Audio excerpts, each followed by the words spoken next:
If you are looking at the map of South Florida, right where the bustle of Miami-Dade County starts to give way to the quieter Florida Keys, you find a national park that is not at all what you'd think. Okay. We are talking about Biscayne National Park, and if you have this picture of, miles of hiking trails and visitor centers deep in the woods. You're on the completely wrong track. Right. That's right.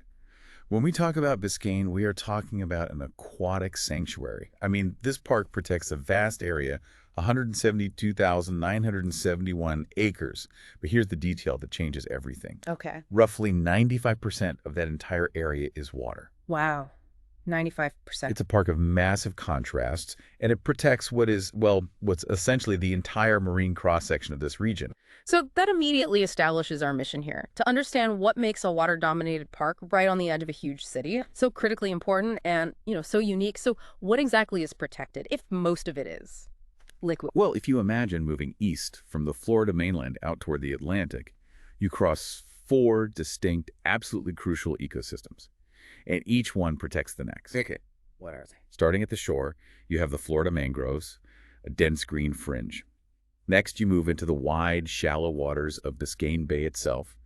Beyond that are the coral limestone keys. The islands. The chain of islands, that separate the bay from the ocean. And finally, the eastern boundary of the park sits right on the offshore Florida reef. It's all one continuous, highly connected system.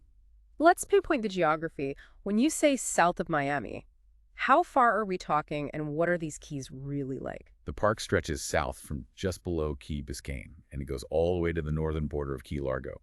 We're talking about an area with 42 individual islands. 42. And the nearest major community on the mainland is Homestead. The key feature, and no pun intended, is Elliott Key. Elliott Key is significant because that's where the geology changes, isn't it? It is.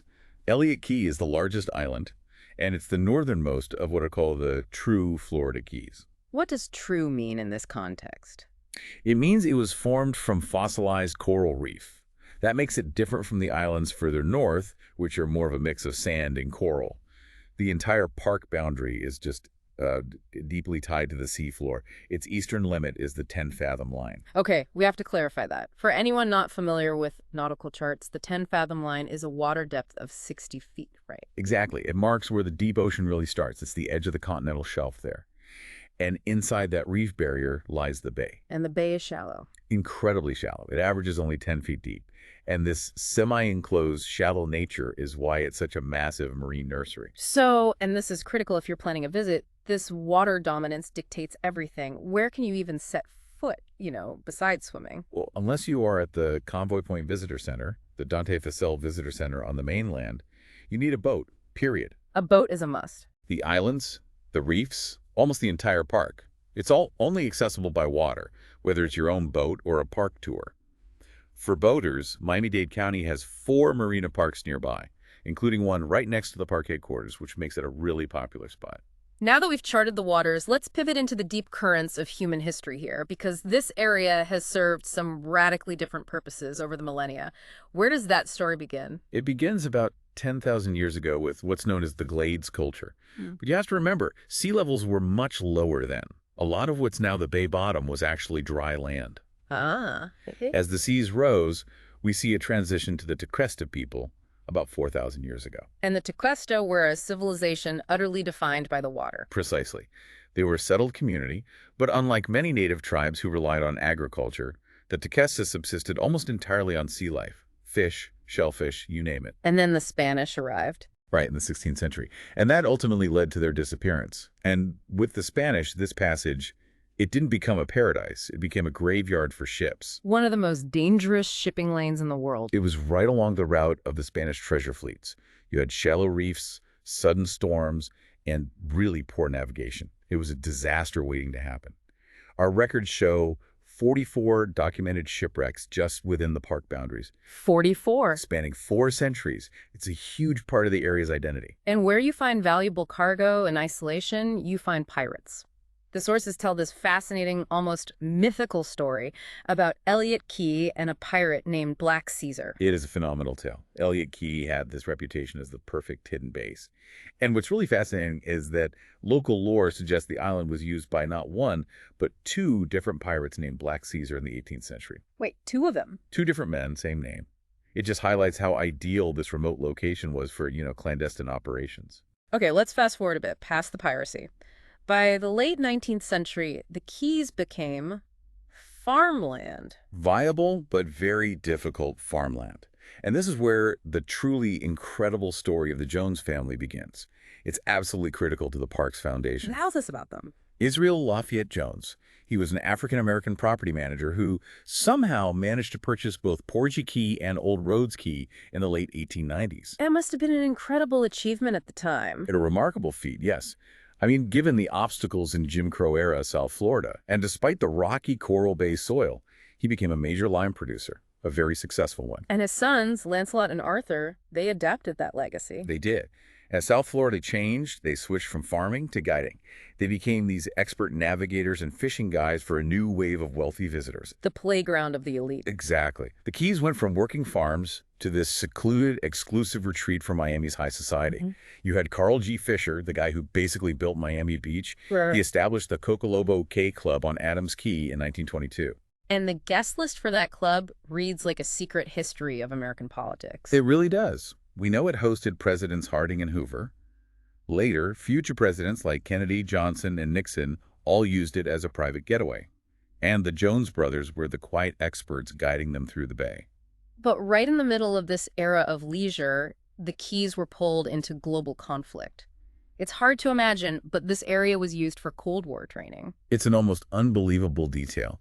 In the early 1960s, right before the Bay of Pigs invasion, Elliott Key was actively used by the CIA and Cuban exile groups as a secret training ground. A CIA training ground right off the coast of Miami. Remote, isolated, and perfectly positioned. That political tension then gave way to probably the most dramatic battle in the park's history, the fight for preservation in the 1960s. This was the defining moment. On one side, you had these massive industrial proposals. The main one was seed aid, championed by the financier Daniel K. Ludwig. And this wasn't just a small project. Oh, no. This required dredging a 40-foot deep channel right through the bay and the coral reef for a seaport and an oil refinery. It would have utterly destroyed those four ecosystems we talked about. And at the same time, landowners were trying to create their own city. They were. On Elliott Key, they established the tiny city of Islandia. The goal was to encourage huge development, maybe a rival to Miami Beach. This double threat is what galvanized environmentalists. Which led to this absolutely absurd climax with the Spite Highway in 1968. What on earth was that? It was pure, deliberate spite. When the developers realized that park designation was probably going to happen, they bulldozed a 6-lane wide path right down the center of Elliott Key for 7 miles. Just to destroy. Their goal was ecological ruin, to destroy the forest and make the area unattractive for a park. And the incredible irony is that this scar on the island is now its main trail. It is. That 7-mile path is the island's only significant hiking trail, a physical reminder of that conflict. But in the end, the preservationists won. It was designated a national monument in '68 and then a national park in 1980. And bringing this full circle, who's the very first person to sell their land to the Park Service for preservation? It was Lancelot Jones, son of Israel Lafayette Jones. His family decided preservation was the right path forward.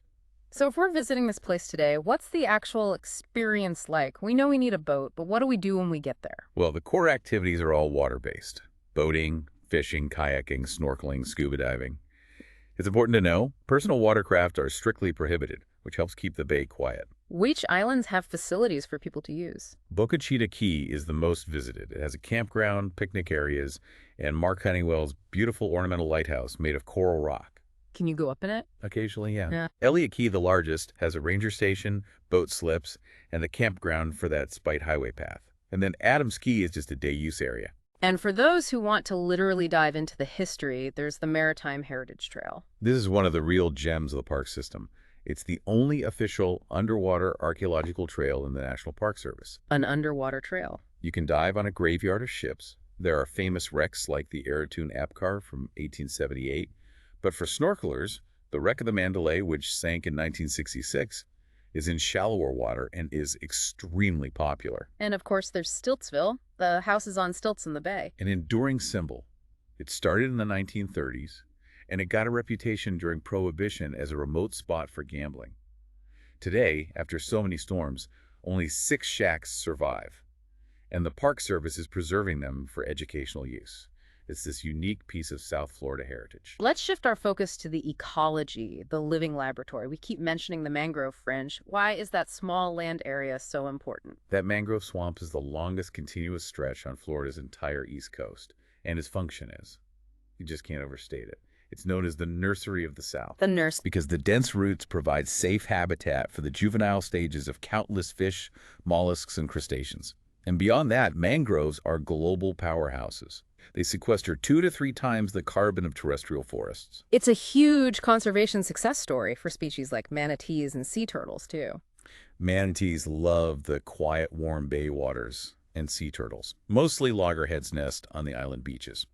But the most surprising wildlife story here involves the American crocodile. And this is where industry and nature intersect in a really strange way. It truly is. American crocodiles naturally live in the park margins. They prefer the saltier water compared to alligators. But the incredible detail is that the warm, cooling canals of the nearby Turkey Point power plant have created what is, well, an ideal environment for crocodile nesting. So an industrial facility has accidentally become a massive crocodile nursery right next to a national park. That's a profound ecological irony. It is, and it shows how adaptable these animals are.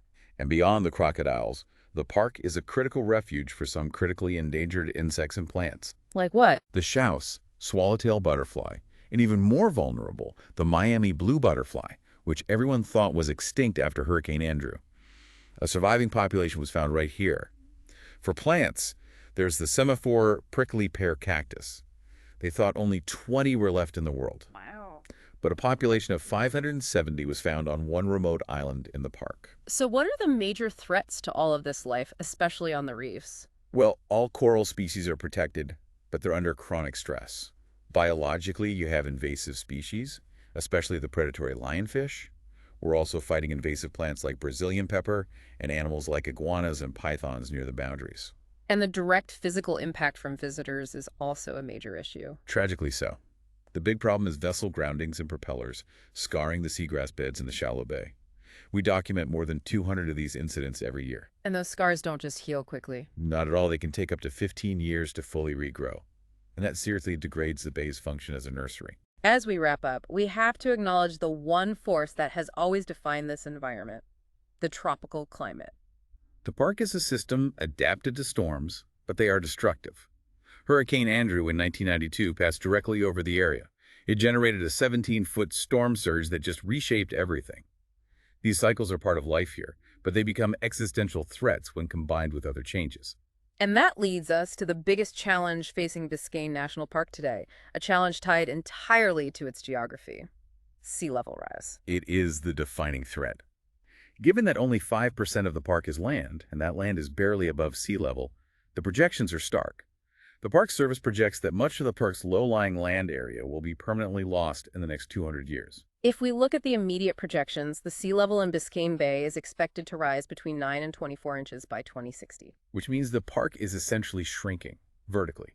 The vital balance that supports the mangroves, the life on the keys, all of it, is rapidly destabilizing. So it raises this crucial question for you to consider. How do we, as a society, protect a national park dedicated to preserving a water-dependent